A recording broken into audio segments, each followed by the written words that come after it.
एक दिन तथागत अपने शिष्यों को उपदेश दे रहे थे कि तभी एक शिष्य उठकर बोला कि भंते, क्या हर दुख का निवारण किया जा सकता है?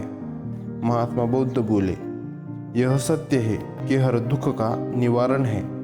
इसी संदर्भ में मैं तुम्हें एक कथा सुनाता हूँ। एक सेठ का नौकर लंबे समय से उनके पास रहकर उनकी सेवा कर रहा था।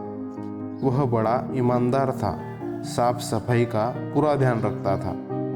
इसीलिए सेठ जी उससे बहुत प्रसन्न रहते थे। एक दिन शाम को जब सेठ जी घर आए तो देखा कि उनकी पुरानी दीवार घड़ी टूटी पड़ी है। उन्होंने नौकर को बुलाकर पूछा कि यह घड़ी कैसे टूट गई। नौकर ने कहा कि मालिक, मैं साफ सफाई कर रहा था कि घड़ी हाथ से छूट गई और टूट गई। इसमें मेरी गलती है, आप मुझे क्षमा करें। सेठ तेज आवाज में बोले, क्षमा मांगने से क्या होता है? घड़ी बरसों से कमरे में लगी थी, कमरे की शोभा बढ़ा रही थी और तुम्हें तो पता ही है यह मुझे कितनी प्रिय थी। डांटने के अलावा सेठ जी और कर भी क्या सकते थे? बहुत भरोसे का नौकर जो था। रात को सेठ जी को नींद नहीं आ रही थी। बार बार घड़ी टूटने की बात मन में उठ जाती थी। अचानक उनकी निगाह नौकर पर गई। वह खर्राटे लेकर सो रहा था। उससे सेठ को और भी दुख हुआ।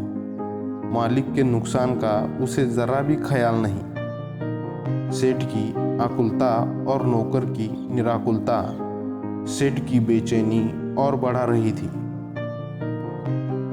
अगले दिन सेठ ने एक प्रयोग किया। नौकर ने दिन भर काम किया था।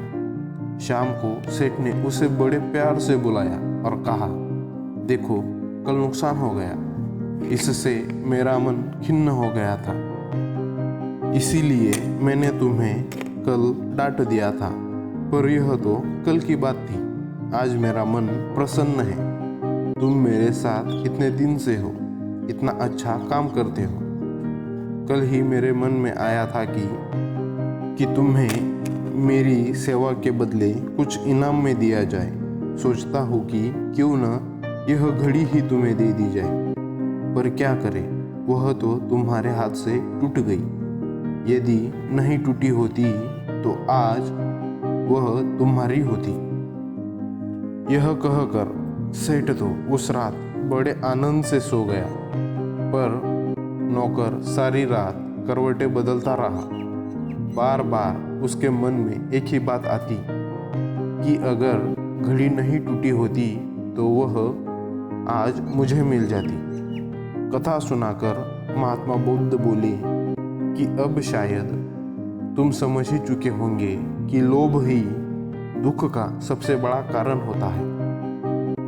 लोभ को त्याग कर ही हर दुख से मुक्ति पाई जा सकती है।